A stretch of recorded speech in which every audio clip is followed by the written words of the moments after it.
जय हिंद दोस्तों, स्वागत है आपका अपने YouTube channel super cluster classes में। दोस्तों आज का ये जो सीरीज़ है ये बहुत ज़्यादा इम्पोर्टेंट होने वाला है।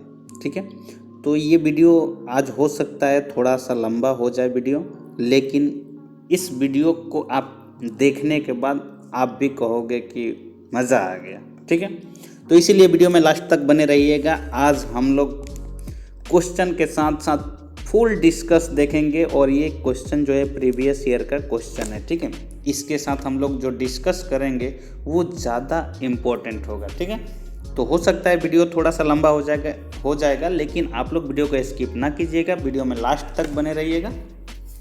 चलिए शुरू करते हैं आज का पहला क्वेश्चन। आज का पहला क्वेश्चन है हमारा, हवा में किस गैस की मात्रा सर्वाधिक है? आपके ऑप्शन हैं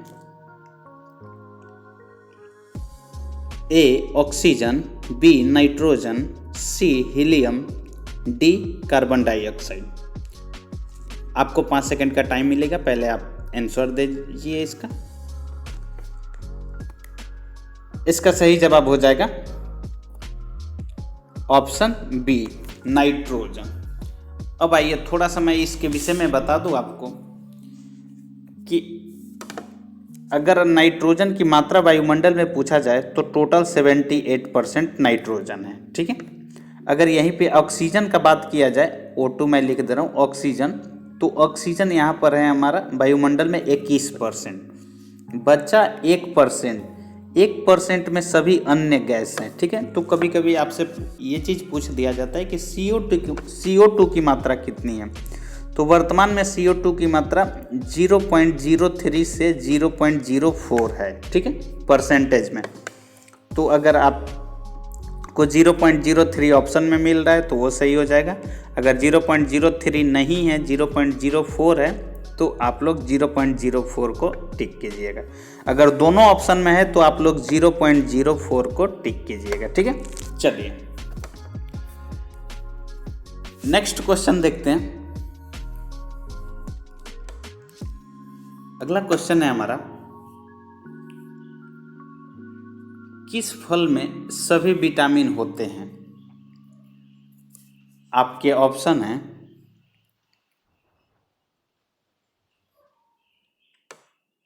ए केला में, बी अनार में, सी सेब में, डी पके पपीता में।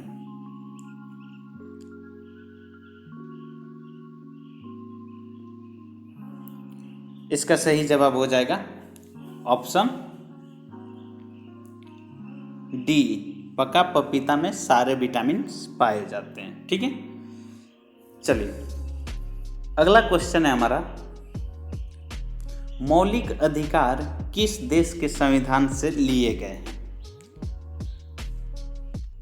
आपके ऑप्शन हैं A America, B Japan, C France, D England.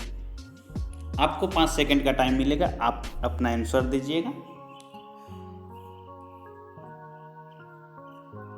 इसका सही जवाब हो जाएगा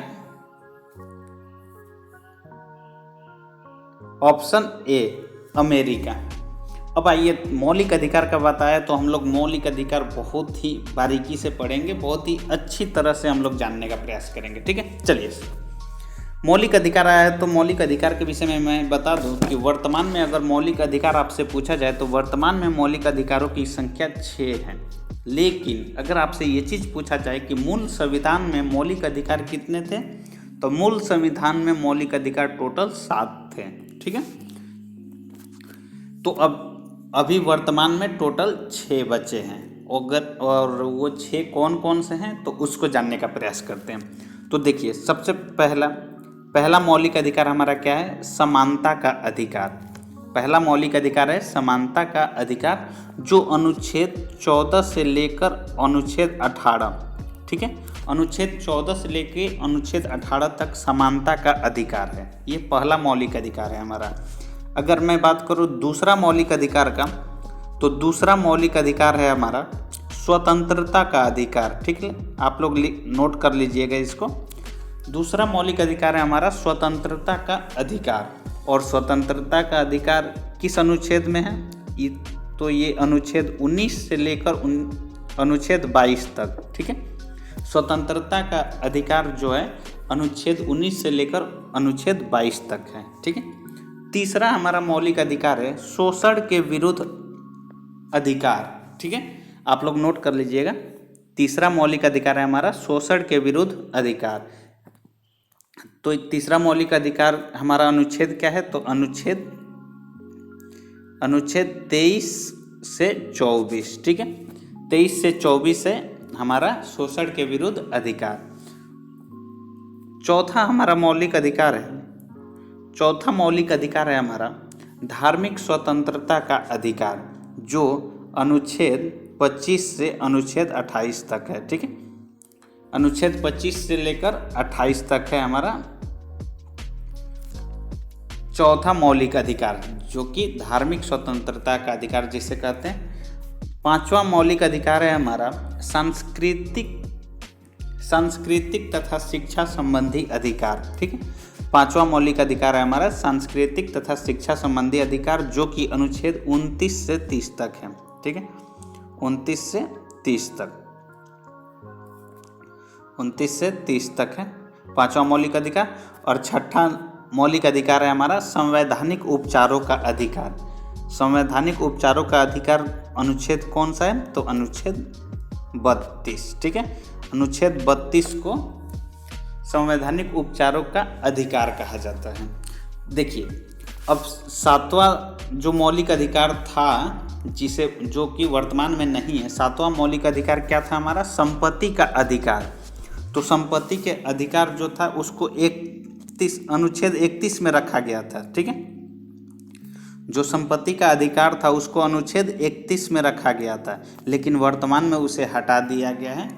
तो हटा के कहाँ रखा गया है उसको? तो संपत्ति के अधिकार को अनुच्छेद 300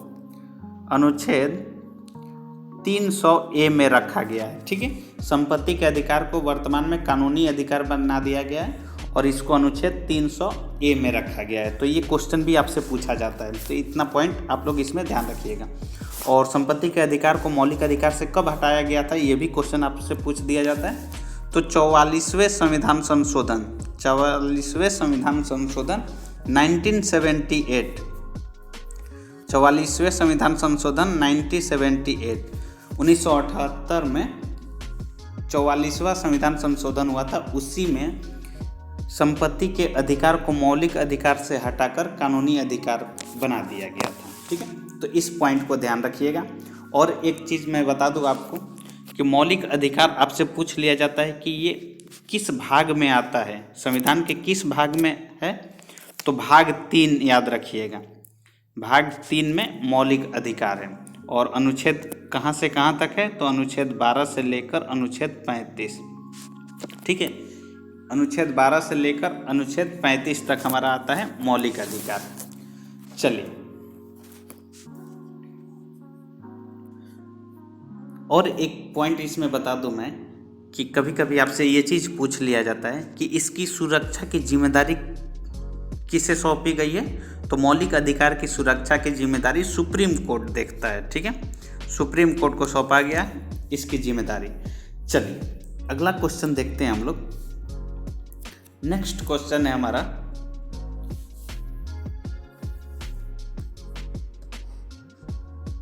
भारत की संसद का क्या नाम है? आपके ऑप्शन हैं ए संसद, बी लोकसभा, सी राज्यसभा, डी कांग्रेस। इसका सही जवाब हो जाएगा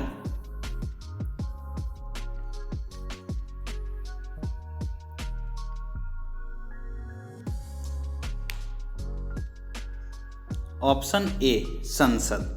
अब आइए मैं थोड़ा सा यहाँ पे बता दूँ, क्योंकि ये क्वेश्चन बहुत बार रिपीट होता है कि किसी देश के संसद का नाम आपसे पूछ दिया जाता है। तो चलिए, भारत में तो संसद को संसद कहा जाता है, लेकिन अन्य थोड़ा सा इम्पोर्टेंट जो देश हैं उनका हम लोग याद करने का प्रयास करेंगे। आपसे अगर पूछ दिया जाए जापान का संसद, ठीक है, जापान का संसद को बोलते हैं नेशनल नेशनल डाइट।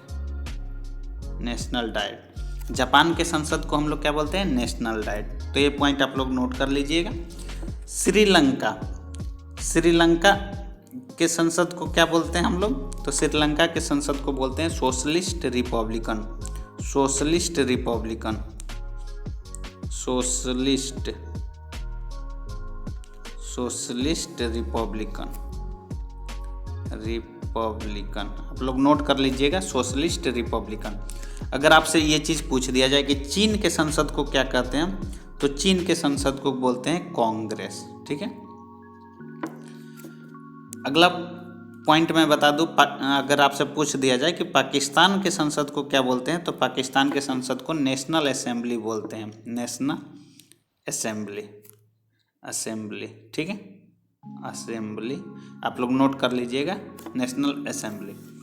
और अफगानिस्तान के संसद को क्या बोलते हैं? तो अफगानिस्तान के संसद को हम लोग शूरा बोलते हैं। ठीक है, अफगानिस्तान के संसद को हम लोग शूरा बोलते हैं। और नेपाल के संसद, तो नेपाल के संसद को हम लोग प्रतिनिधि सभा बोलते हैं। नेपाल के संसद को प्रतिनिधि सभा, प्रतिनिधि सभा। तो इतना पॉइंट आप लोग ध्यान रखिएगा संसद के विषय में। ठीक है, ये वीडियो थोड़ा सा लंबा हो सकता है, लेकिन आप लोग वीडियो को स्किप ना कीजिएगा, वीडियो में लास्ट तक बने रहिएगा। ऐसे हम लोग पूरा डिटेल देखेंगे जो आपके आगे आने वाला हर एग्जाम, कॉम्पिटिटिव एग्जाम के लिए हेल्पफुल साबित होगा। ठीक है, और ये प्रीवियस ईयर का सीरीज है जिसमें हम लोग क्वेश्चन के साथ साथ उससे जितना भी इम्पोर्टेंट क्वेश्चन बन सकता है उसको भी हम लोग कवर कर रहे हैं। ठीक है, चलिए नेक्स्ट क्वेश्चन है हम लोग का,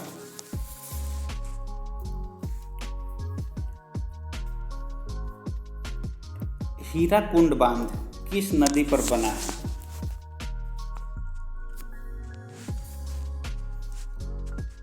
आपके ऑप्शन हैं ए नर्मदा नदी, बी यमुना नदी, सी गोदावरी नदी, डी महानदी।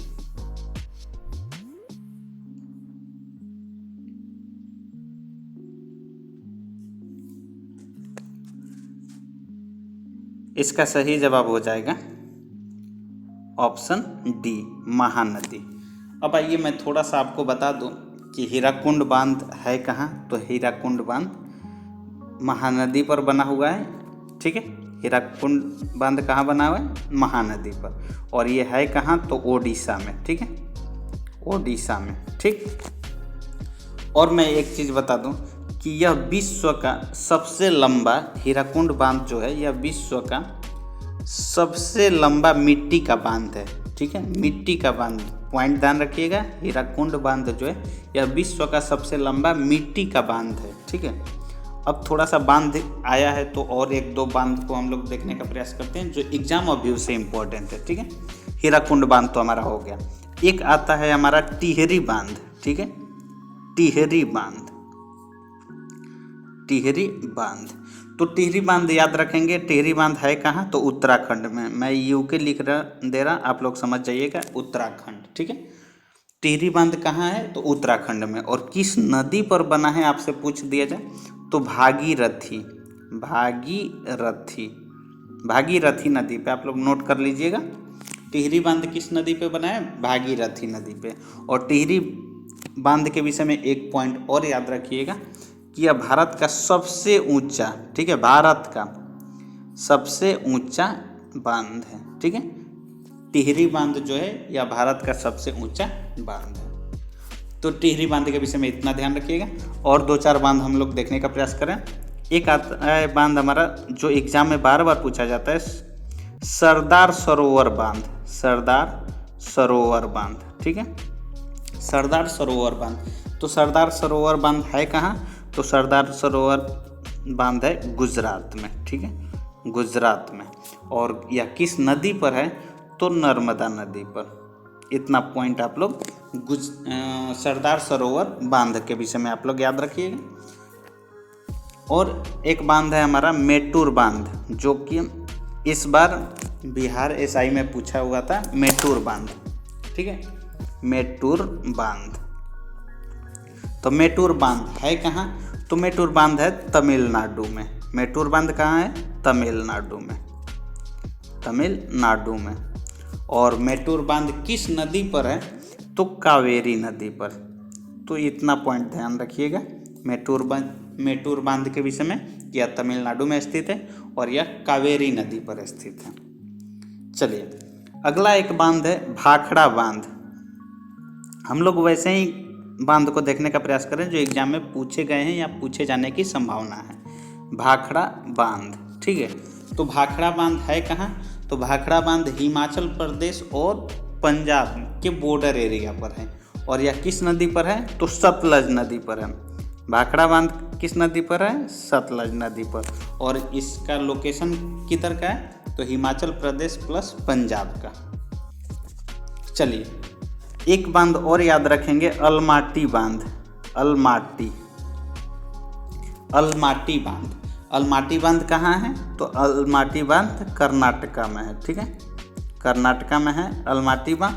और किस नदी पर है? तो कृष्णा नदी पर, ठीक है। अलमाटी बांध किस नदी पर है? कृष्णा नदी पर। तो इतना पॉइंट आप लोग बांध के विषय में याद रखिएगा। चलिए नेक्स्ट क्वेश्चन देखते हैं।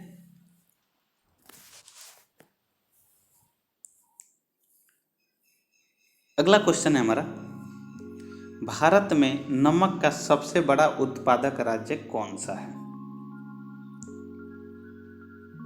आपके ऑप्शन है ए राजस्थान, बी गुजरात, सी उत्तर प्रदेश, डी असम। इसका सही जवाब हो जाएगा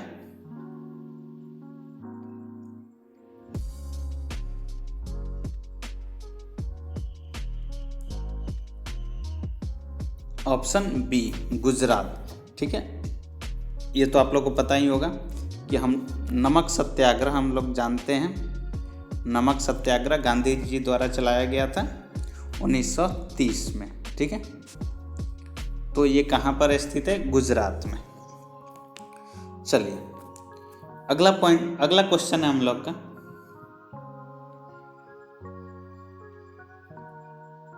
स्वामी विवेकानंद का मूल नाम क्या था? आपके ऑप्शन हैं ए रविंद्रनाथ दत्त, बी बटुकेश्वर दत्त, सी कृष्ण दत्त, डी नरेंद्रनाथ दत्त।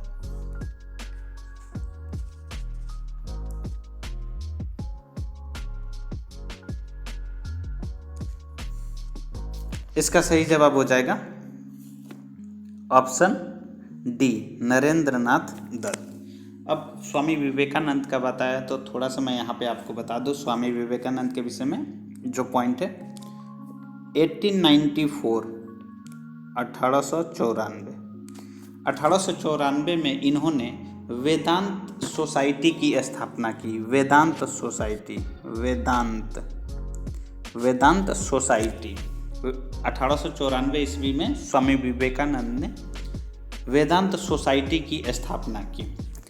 और एक पॉइंट इनके विषय में याद रखिएगा, 1897 यानी कि 3 साल बाद उन्होंने रामकृष्ण मिशन की स्थापना की।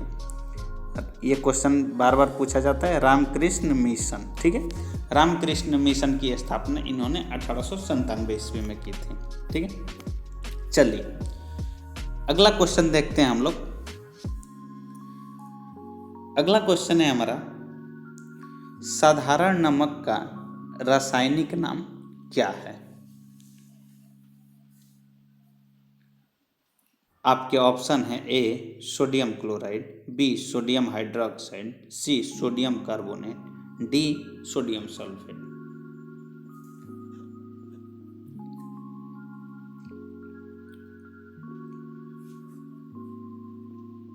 इसका सही जवाब हो जाएगा ऑप्शन सी सोडियम कार्बोनेट।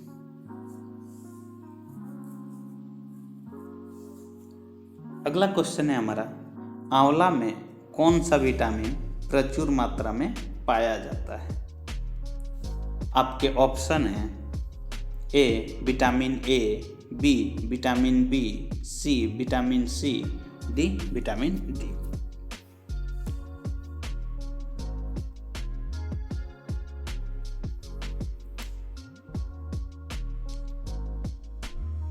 इसका सही जवाब हो जाएगा ऑप्शन सी विटामिन सी।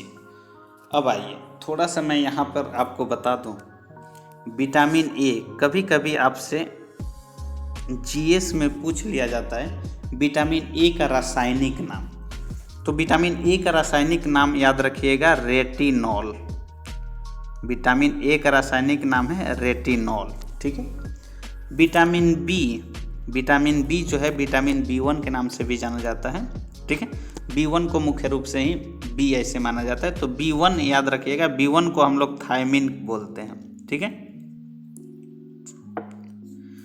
B1 को हम लोग थायमिन बोलते हैं। विटामिन सी का रासायनिक नाम एस्कॉर्बिक एसिड। विटामिन सी का नाम एस्कॉर्बिक एसिड,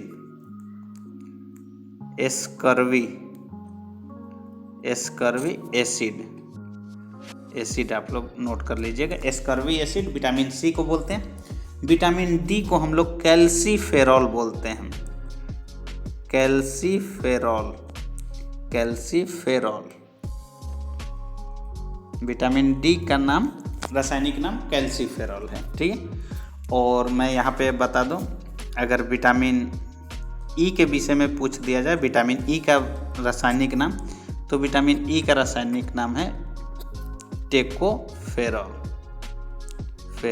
याद रखिएगा, विटामिन ई का रासायनिक नाम टेकोफेरॉल। तो इतना पॉइंट आप लोग इसमें ध्यान रखिएगा। चलिए नेक्स्ट क्वेश्चन है हमारा,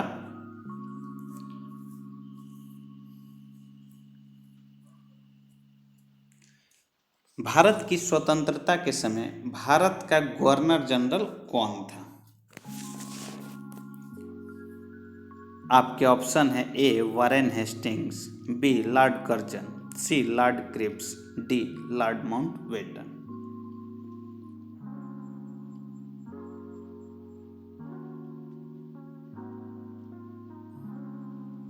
इसका सही जवाब हो जाएगा ऑप्शन डी, लॉर्ड माउंटबेटन। अब यहाँ पे मैं एक चीज़ और बता दूँ कि गवर्नर जनरल कभी कभी पूछ दिया जाता है 1857 यानी कि 1857 की जो क्रांति हुई थी उस समय गवर्नर जनरल कौन था? तो याद रखिएगा कैनिंग, लॉर्ड कैनिंग, ठीक है। तो गवर्नर जनरल एक भारत की स्वतंत्रता के समय और एक 1857 की क्रांति के समय ज़्यादा पूछने का चांस रहता है, ठीक है। तो 1857 के समय कैनिंग था और भारत की स्वतंत्रता के समय लॉर्ड माउंटबेटन था। चलिए नेक्स्ट क्वेश्चन है हमारा,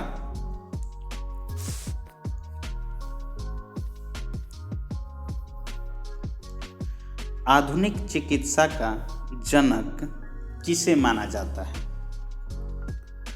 आपके ऑप्शन हैं ए अरस्तु, बी एडम स्मिथ, सी Hippocrates, D Albert Einstein.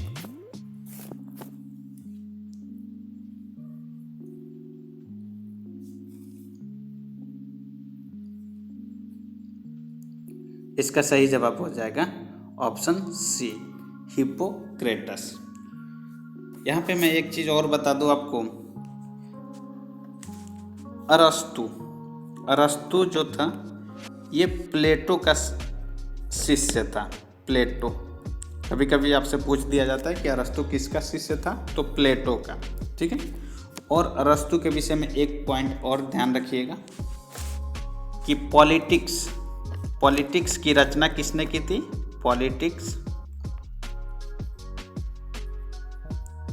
Politics की रचना अरस्तु द्वारा किया गया था, ठीक है।